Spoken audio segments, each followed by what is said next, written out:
Hello and welcome to El Presidente Uninterrupted. Yes, just me. Just want to let you know I don't go around calling myself El Presidente. That's just a name that fans of the Tuesday Club podcast gave me. As much as I'd love to go wandering around the house dressed as Colonel Gaddafi, that'd be great. But anyway, I just thought I'd use that so as when we put this podcast out, people would hang on to it, really. So anyway, basically, this podcast, if you've come here for insightful football punditry, the type of thing that Alan gives you, Alan and Stoney and Teo as well, let's be fair, they do know this stuff, and they sort of talk about flat back fours and sweeper systems. Well, you're not going to get any of that from me. You're just going to get me moaning and ranting for, the next 10, 15, maybe 20 minutes, who knows. But listen, if you want insightful football punditry, I advise you now to switch off. There's no point in you listening to this and then going online and moaning about it, because you have been warned. So anyway, basically what I'm going to do is have a little review of last season. Well, what's to be said there? Groundhog Day again, of course. But I'm going to kick off with, honestly, our chairman, Silent Stan. I mean, this guy is really driving me nuts now. Now, I'll never forget when he first took over the club. I've been brought up on the America. I'll tell you, the America I know is sort of John Wayne and Jimmy Stewart. As a kid, that's what I was brought up on. And I remember saying to Alan, I said, the one thing is Americans don't like to lose their winners. Because, as I say, I've been brought up on this whole American dream.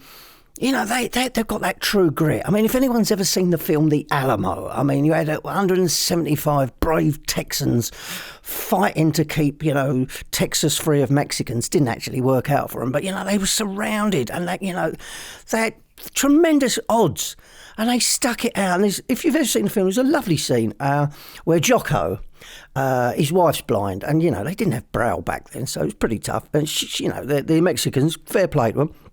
I said, right, okay, women and children can go. And old Jocko's going, I'm torn, I've got to go. I'm the only kin she's got. I don't know what kin is, but anyway. But he wants to go, but she says, no, you stay and fight. You stay and fight, Jocko. And I thought, that? And let's just get forward, Battle of the Bulge. The 101st Airborne Division, surrounded by panzer divisions, right? Low on ammo, low on food, half-starved. The old Nazis, they said, right, surrender. You know what their commander officer said? He said, nuts, they stuck it out and they won the day. So I'm thinking we're going to get that kind of American true grit. Never surrender, never say die. What do we get? No, we don't get that. We don't get John Wayne. We don't get Jimmy Stewart. We don't get any American hero. We don't get Clint Eastwood. No, we get Monty Burns and Waylon Smithers. I'm including Waylon Smithers because obviously Stan's got a son called Josh. I should imagine who's a white wasp. So we get that. And it's just, you just despair at the... And now he's got this hunting channel. Television. I mean, the place now is going to be infested with animal activists, aren't they? I mean, it isn't bad enough with fans protesting. We're going to have them running around. But I mean, who would want to watch this? I mean, how would you talk about PR gaff? You're opening up a television channel that basically watch fat people shoot lions. I mean, really, who would want to watch that?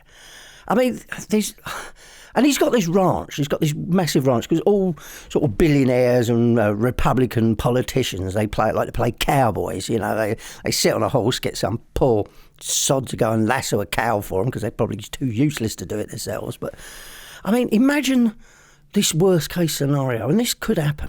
Ladies and gentlemen, this could happen. I'm serious about this. Let's say Silent Stan and his son Josh, they invite the Arsenal board over. Come out to our ranch, we'll have a barbecue. You can dress up as cowboys. So you've got Sir Chips Keswick on a horse and all the others, and maybe little Ivan Gazidis, he's giving him a donkey and a little mule. And they're there, and they're overlooking this herd of cattle. And old Josh is saying to his dad, that's a mighty fine herd. Pa, and he's going, oh, sure is, son. And then cattle, despite what Alan says about cows, They're easily spooked. Watched a lot of westerns and they are spooked. Now, who knows who might spook them? Disgruntled fan from one of the clubs that Stan owns in America has suddenly gone berserk and fired a rifle into the air, thus causing a stampede. One can dream. Anyway, stampede ensues, horses, run into the desert. There's Stan and his son, oh, I love you, Pa, I love you too, son, dying of thirst. There's Sir Chips and Ivan, forced to drink their own urine. But that's not so bad because rich man's piss, I'm reliably told, probably tastes like Prosecco. So, but there you go. The whole Arsenal board could be totally wiped out in one very sad and tragic incident in the desert. Who knows? You see, now, if I'd have been doing that with the regular guys, I wouldn't even got past spoke cattle, would I? But anyway, so let's have a look at the season. So, where did it all go wrong? Well, August the 14th, opening game of the season. That was pretty pear-shaped. I mean, I'm no football expert. I'll hold my hands up. I readily agree that I don't know the finer arts of football, the skillful tactics. But the novice, the mere man in the street that I am, would surely recognise that if you are to start the season, you don't have some cobbled together defence. You make sure that your transfer buys are already in place before the season starts and not halfway through August. So it was actually Liverpool weren't that good, but they done us. But, fair play. So anyway, we go on then on a good run. So when did the wheels really start falling off? Well, I think we can quite honestly look at the Premiership match against Watford. That's when things started going pear-shaped. We lost 2-1 at home. And that was it's just one.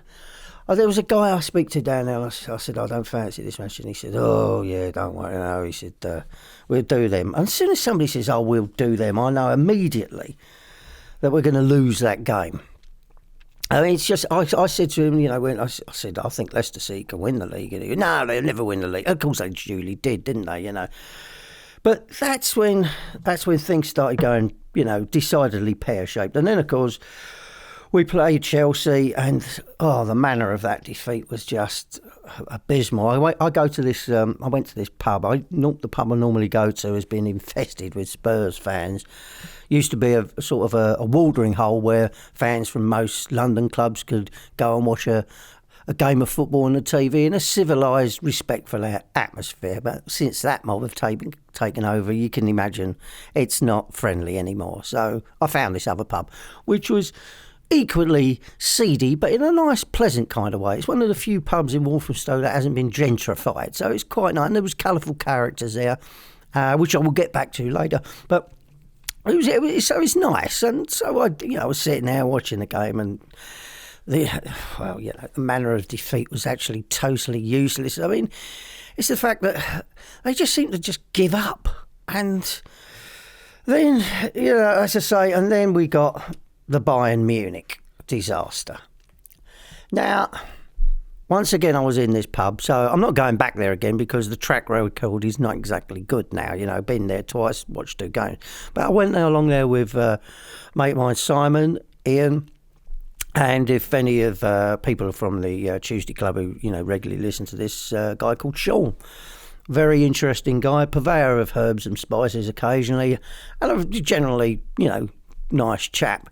So we're watching the game, and at 1-1, very fortunate 1-1. We go in at half time when we're thinking, hey, we're looking good. And it's at this point you actually want George Graham to walk into the dressing room and go, I can tell you how now we should be playing the next 45 minutes.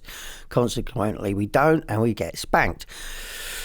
Anyway, at that point, really, I think of about 4-1, whatever it was. I'm totally not interested in the match. Once again, we were going out in our usual fashion. I can't get over is how they can always look so bleeding clueless. I mean, it's not rocket science, is it? I mean, we get teams come down to the Arsenal, don't we? And they put 10 men behind the ball and we struggle. And, why can't we do the same? It's not rocket science. They can all turn around and look at each other and go, listen, I don't care what Arsene said about let's try and win this game. Why don't we just go back to the Arsenal with a 1-1? We can do this. Come on, lads. But they don't, do they? They're so spineless. So anyway, I'm watching this. Anyway, Sean, we're in this pub. And he recognises, and this guy recognises one of his old mates from back in the day when they sort of used to hang out together. I was sort of talking sort of gooner type friendship there. And he says, oh, you must remember Carl the Murderer. Now, as soon as I hear that, I totally am not interested. I lose total interest in the game now. I'm thinking, who the hell is Carl the Murderer? Suddenly, now, I'm really happy. Did I find out? No, because Sean is one of these people who go, Sean, who's Carl the Murderer? Oh, no, I can't tell you. I really hate that.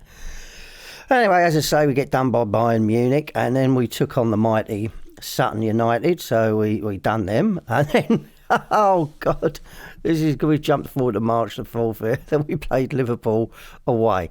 Now, once again, not an expert on the whole, football stuff, but I would have thought as a defender, it would be a really, really good idea to try and get close to their strikers. Especially if they're in the penalty box, which is, I don't know, you may call me controversial, which is sort of the area where these guys tend to get their goals. But, being the Arsenal, no, we thought, let's give them their own space. Let's not crowd them, These guys, Liverpool attackers, they might be claustrophobic. I have never seen marking like it. And I just want someone to sit down with me and explain why zonal marking is a good thing. I don't see it. I just look. I'm wearing a red and white shirt or a yellow and blue shirt. He's wearing his home colours. I'll go and stand next to him. We've all played Sunday football. It's not hard. And you go, right, I'm about 5'7". I'll stand next to the guy who's similar height when they're taking a corner or a free kick. And the big guy will stand next to the next biggest guy. You could sort of work that out. But not the Arsenal. No. Let's just let them score some free goals. So then we played Bayern Munich at home. I didn't go to that one. Call me a fair weather fan, by all means. But frankly, I just thought it was meaningless. And but saying fairness, some of the chaps they manned up. They went along. I didn't. I sold my ticket online. I thought I'm not going to that. And once again, we got duly stuffed, which shows us the vast gap there is between, the Champions League. You go through your group stages and then the big boys take over, and we are nowhere near that. Which brings us on to Europe. Let's listen. We're in the Europa League. Everyone's going, oh, it's a disaster, like it's the end of the world. Well, I tell you what. Let's say we'd had some success in the Europa League like Seville. Now, you look at them, right? They played in 2006-07 season. They got to the final. They beat Espanyol and played them at Hampden Park. And you think, oh, that's not shabby. If we'd have gone to Hampden Park, I would have taken that. And then they... then in Seville, they played Benfica. That was in Turin. That would have been a nice day out, wouldn't it? Nice, Turin. Following year, they played, some team for Ukraine. See, this is where I'm going to get stuck because I can't pronounce it. But anyway, so there's loads of D's and some P's in there somewhere. But that was in Warsaw. So it wouldn't have been too shabby to go to Warsaw. That would have been okay. Then Seville in the 2015-16, we would have played the Scousers at the Jakob Park. I think that's in Denmark, isn't it? So that would, we could have won the Europa League 4 years, 4 times. That would have been nice, wouldn't it? I would have taken that rather than this, we've had 20 years in the Champions League. And one final, one semi-final, and that's it. Other than that, it's been pretty dismal. I tell you what, I'll take winning the Europa League. If we win that next year, I'll be made up. It's in France, the final. That's not too shabby, is it? We'll all get the Stansted, fly over there. We could hire maybe a chateau or a nice little villa, make a holiday of it. Boom. I mean, happy days. What's not to like? I mean, we're better than going out in the last 16. But knowing our luck, when we're in the Europa League, Bayern Munich and Barcelona are deliberately dropped down into third place so as they can play us in the Europa League and then knock us out, which would be the kind of spiteful, mean thing those Europeans would do. So, now, so that's my take on Europe. Let's just let's go for the Europa League. I mean, I don't know who we've got coming up in the first, opening stages. Probably be SV Viking Panzer Boys or some team we've never heard of, Chernobyl Warriors. And that's another thing, and that's where the players are moaning, aren't they? Oh, it's a long trip. They don't go fly low. They don't go in some cattle class plane. I'm sure they go pretty much first class. I mean, it's not going to be too shabby, is it? I mean, they're going to get a nice flight. They fly out there, nice, 5-star hotel. I mean, most hotels do have, like steam rooms, jacuzzis, swimming pools. I mean, they're not going to be, they're not going to be camping, are they? I mean, they're not going to say, Arsenal's not going to say, oh, yeah, we're over in the Ukraine, Kazakhstan, yeah, let's jump on a camel and we'll camp out in the desert and we'll have a log fire. How good would that be? Yeah, the ground's a bit hard and who knows, we won't get much sleep, but sod it, let's give it a go, can we? We're Bond. No. They'll go to the finest hotel available to humanity. They'll be on the finest aircraft, there won't be no suffering.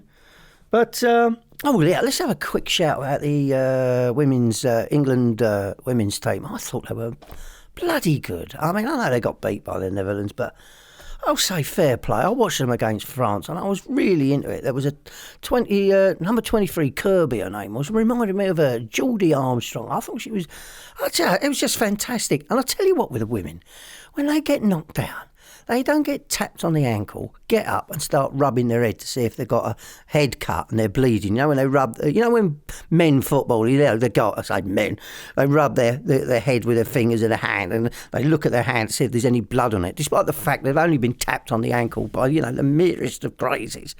I mean, they're so pathetic. I would just love to meet, just once, just one more time, meet a professional footballer and just point this out to him and just say, excuse me, why do you do this? Don't you realise how sad and pathetic you look when you do that? Why don't I tell you what, the next time you do it, I'd like to get all these players who do that, we'd spot them on TV. And then we go, right, let's go round a children's hospital, or any hospital for that matter, and we'll visit sick patients and go, you see these people laying in bed? These people are really, really ill, or they're hurt, or they're injured, right? They didn't get a mild brush, roll over the floor, right, and then, rub their forehead as if they, great gushes of blood's coming out, like they've been hit in the head by some zombie cleaver. Anyway, that's just something that, so I'm getting annoyed with, but... Anyway, let's just get on. I think well done to the women's football. I mean, the standard was fantastic. And it's a shame they got knocked out, but hey, they went out to the eventual winners, so fair play. But there was some damn good football play there. But anyway, so let's go through we've done Europe a bit. I mean, as I say, I'm not bothered with the Europa League. I mean, Tottenham, they never gave it a real go. You would think they would do. I mean, that's another thing. How do they get away with it, the Spurs? We get knocked out by Bayern Munich, fair play, everyone's on our back. We got stuffed. Can't argue with that. But they got knocked out by some 7th place team from Belgium at Wembley. I mean, they had a good chance of going through the Europa League to the final. Did they take it? No, they didn't. But nobody got on their back, did they? Oh, no, because they was riding high. They came almighty second. Yeah, coming second's reasonable. They came above us. There was no St. Totteringham's Day, which is only meant for a laugh, right? But, it's not the end of the world. But we come away with a trophy. right? And they still come up to us and go, we had a better season than you. They produced a DVD saying, putting on the pressure. Oh, you sad muppets. They come up to me. I'm sure you're the same who happens to know a Spurs fan. We had a better season than you. We're going to win the league next year. What makes you think you are? Just because you came runners up, you only came a little bit close. Chelsea were deserved winners. You didn't get really put the heat on that much. And besides, we come away with some silverware. We can look back in the history books and go, oh, look what we won. What did you get? Nothing. Which is what you're going to get next year as well, especially when Barcelona with £200 million burning a hole in their pocket, going by Dele Alli or Harry Kane. Oh, that's going to make me laugh, because it will do. Anyway, so let's look at one of the other games where West Brom. Now Jesus, we played them. I think it was Christmas Eve. Was it? Oh, Boxing Day. Yeah, I think it was Boxing Day. Now, I don't ask for much in life. I'm like you. You do your Christmas thing, don't you? And yeah, it was Boxing Day. You get up, you don't really want to go to the football. Some do because they can't stand their family. And I see where you're coming from there, but you think, right, let's get out of the house and see a game of football. And that's not much to ask for, is it? But no. Boxing Day, we see one team trying to play a game of football. We see West Brom, the most tedious team and tactics on God's earth. And Al Pulis is not. And the thing is, the press the next day, I'm expecting to read, oh, Pulis, you boring git, get out of football. You produce the most tedious football to humanity. Watching two blokes play Subbuteo at Wembley would be more interesting. I've watched paint dry and I've had more excitement. I've seen grass grow and that had me in, tears of excitement. But no, you watch West Brom and you really, really just think, oh, God, kill me now. And I open up the newspapers and it's like nothing, just some sort of brief report of how we didn't break, and all these pundits, they go, well, they're West Brom, they're fighting for their lives, no. They're getting sackfuls of money. He's a coach. Just go out and entertain, just, try and score a goal occasionally. So there was that tedious affair. You go home and you think, oh, great, that was an hour and a half I wasted of my life. But anyway, then they done us 3-1, didn't they? Well, we played them at their ground, and that was another abject, pathetic performance on our part. Now, I'm coming back from an archery tournament. I had a pretty abysmal day. I wasn't on the A game. Actually, I wasn't on any kind of game. I was just useless. So I've got the radio on. I'm driving back. We're coming back from Southampton. That's where the shoot was. And I'm coming back. And anyway, I've got Talk Spy on, and anyway, the ginger-haired one talks to Stuart Pearce. Now this is just shows you how these media types of people are so detached from football from the rest of us. Right now, I know some fans have been protesting. Fine, you have every right to protest. I'm never going to knock anyone protesting. Maybe banners inside during the game, I'm not so sure about, but before and after, if you want Wenger out, that's your thing, fine. I'm never going to argue with that kind of thing. But anyway, some fans had a banner out just before the kick-off, and I think it's Adrian Durham says to Stuart Pearce, he says, what do you think of that guy? And Stuart Pearce, he says, I think he just wants to get on telly. Oh, of course, that's what everyone who protests, every nurse that's been, on strike or protesting, NHS workers or anti-war demonstrators who go up and down London with flags, that's what they do. They just want to get on the telly. No, I don't think the guy wanted just to get on the telly, mate. There's many ways he can do that. I think he's like many fans, and it is split, was generally unhappy the way the club is being run. And, as I say, I know there's people who disagree with me, but I'm not going to disagree with anyone's right to protest. And if they want to protest, fine. If they want Wenger out, fine. If they want to put a banner up, I ain't got a problem with that, really, because, but, when these media types go, oh, what are you Arsenal fans going to do about it? And then when somebody does something about it, well, you're just trying to get on the telly, aren't you? And Which brings me to Arsenal Fan TV. Now, some people love it, some people hate it. I've dipped in occasionally, and I totally understand where some of these people are coming from. I mean, when you've gone to an away match and you've seen an abysmal performance like they have at West Brom or Palace, these guys who travel up and down the country, especially, Everton. I mean, if you do notice, if you go through it always seems to be Tuesday night when the wheels came off the track, that kind of thing. It's just, you can understand why they're angry, and they've got every right to get angry. And if they go on Arsenal Fan TV, if they want to express themselves, that's fine. I mean, you get in the newspapers, they're going, they're all ranters and ravers on social media, and they're all just spurting, bile and horribleness. Oh, yes, because the British newspapers have never printed anything that's been erroneous or spiteful or, untrue. We know especially the sporting press, they are very fair and even-handed, aren't they? Do you remember when they put donkey ears on Tony Adams and he got labelled with that just because he had a missed back pass? I remember Ian Wright. Back at the Daily Mirror, they put, allegedly, he was giving the V sign, they said, to Yeovil fans. We played him in the Cup. He was actually giving the victory sign to the Arsenal away end, but they didn't, because no, why let the truth get in the way of a horrible story? So there you've got this hypocrisy of the newspaper press having a go at Arsenal Fan TV or having a go at podcasts such as this or any other thing.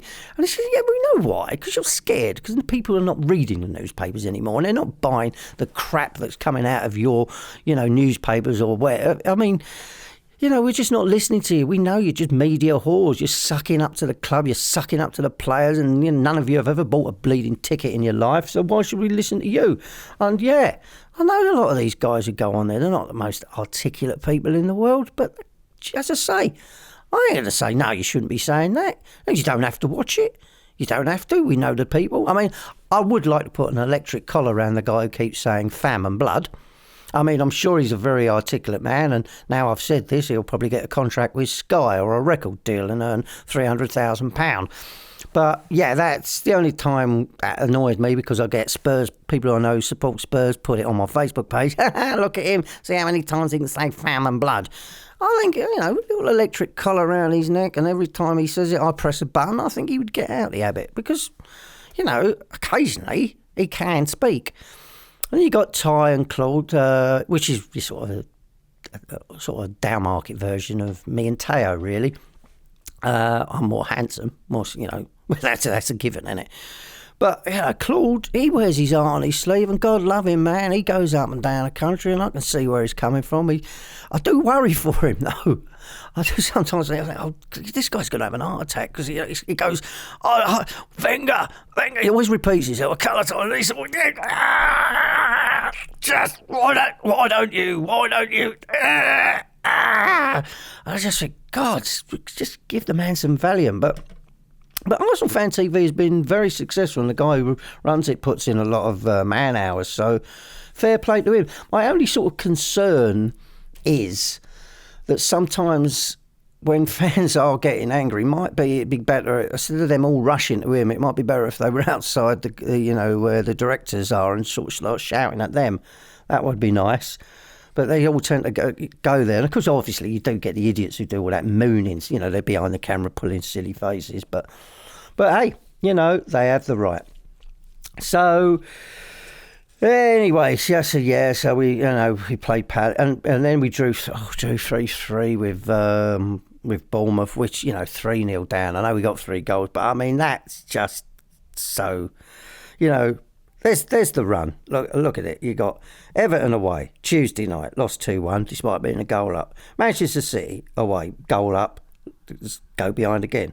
That was a Sunday.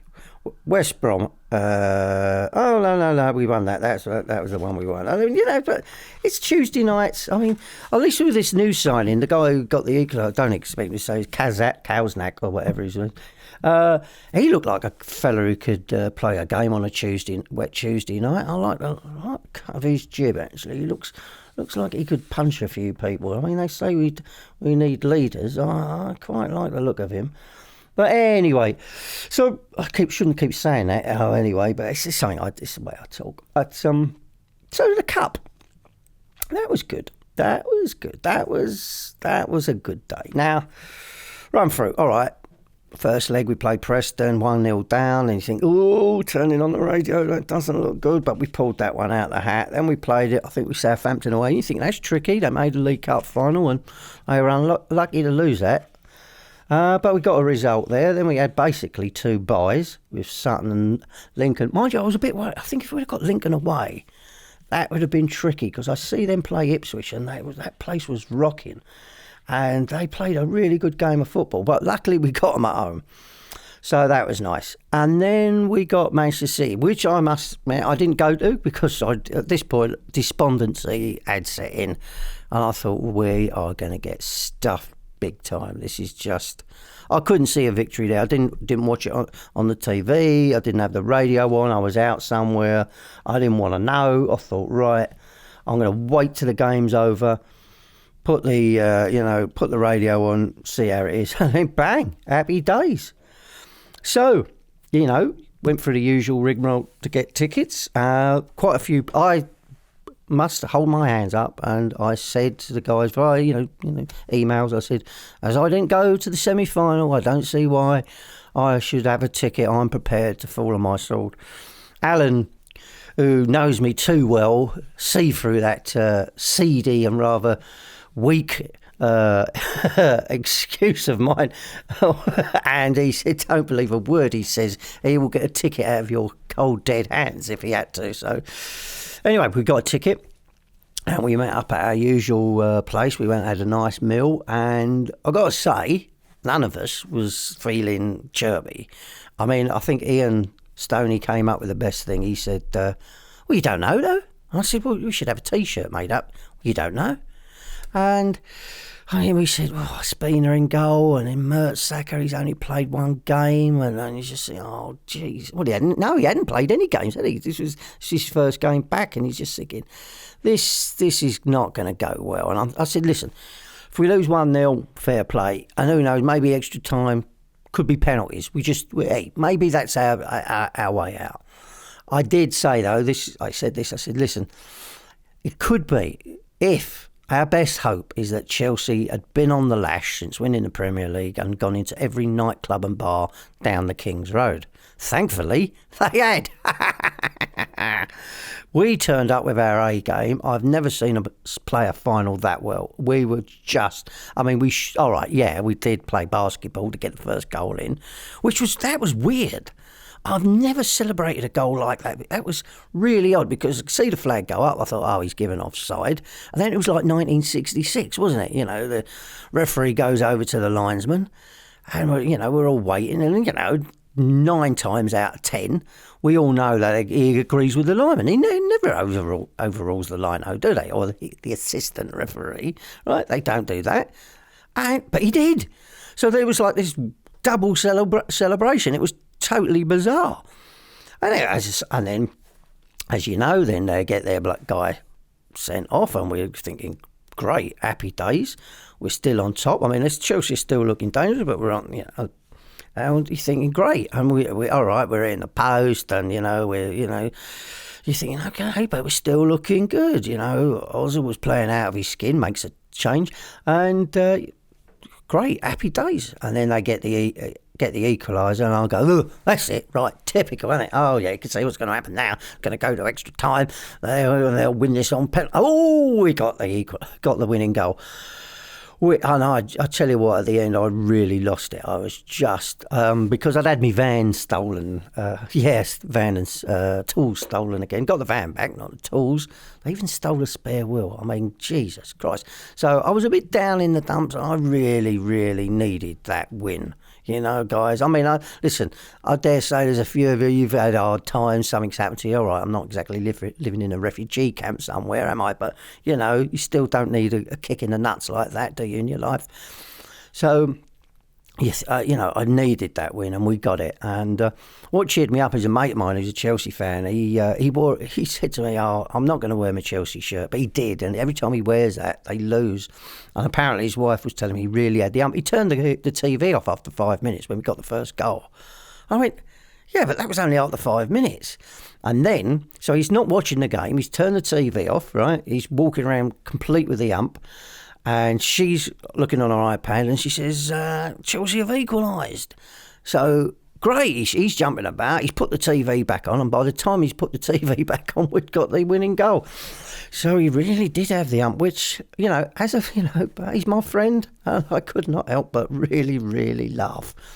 But, listen, Chelsea won the Premiership, and rightly so. And after the game, a few more beers. Go home, want to watch the highlights, and I don't know how Linda does this, but she some little things. I can't tell whether she's winding me up or just says these things. Is she being dumb or is she being clever? I think she's playing clever. So they was, the game's on, and then, they're walking around with the and they said, Mertesacker, who I thought was absolutely amazing. Mertesacker, one of the best games he's ever played, and a massive shout to Rob Holding. There was an incident in the game which you will all know. When Costa had that little thing with him. Now, if that had been any of the other players, they would have given him a kick, they would have got the red card, and that's it. Chelsea would have gone on to win the match. But Holding, no. He just went up to him and he pointed to his forehead with his finger and went, "You're mental, mate. You're mental." And I love that. I thought that's an Arsenal captain in the making there. I think we should go. We're saying about leaders. I thought this guy did not fall for it, and then he's given it some of it back. He just gave him and looked at him as if to say, "You think I'm falling for your tricks? No way. And if you want to give it to me, I'm going to take it and throw it back." And he did. He was, as I say, I think this guy could be really, really good and, use some common sense. As I say, it would have been any of the others, they would have kicked him, they would have got a red card. So anyway, they're talking to Mertesacker, and he said, this is his first game all season. Linda says to me, "Why had he played if he's been so lazy?" I went, "What?" And she says, why has he been so lazy? I said, "He hasn't been lazy." I said, "He's been out injured. That's why it's such a fantastic performance for he hasn't played all year. This is his first game back. He hasn't been, just lazing around like it was doing most of the season. And that's why he's got man of the match." But anyway, it was a great performance. And what was better is, we beat the champions and we beat them well, and it was a great cup final. And that's why Spurs fans, despite having a good season, we had a better one. And, because we won silverware. And if you win any silverware, be it a League Cup, Europa League, Champions, whatever, if you win something, you've had a good year because you've had a day out with your mates. And this is what I've got to say to the young guys who just, it's Champions League or nothing. No, you don't. Look at the bigger picture. You go to a cup final, you go out there with your mates, you go to a nice restaurant, you go get a few beers in you, and you have a day. And then in the future, when you're all around in the pub, you get together and you just go, "Oh yeah, do you remember this? And we've done that, and we've done this, and that's what it's all about. It's not about this. Of course, I want to win the Champions League. I want to win the Premiership. I want to win it all. But, you can't. And, as I say, I'm not expecting us to win. I expect us to compete. So I do hope Arsenal takes the Europa League serious. Now, whether he should stay or go, Jesus. I mean, I was in the Wenger out thing at some point. I thought he's just lost the plot, and I just hope we don't have another year like last year. I mean, it's just worry me. The Sanchez thing, I think he will go. I mean, obviously Wenger can't turn around and say, "Yeah, he's gonna go," because then that brings the price down. He's got to play hardball. But hey, look.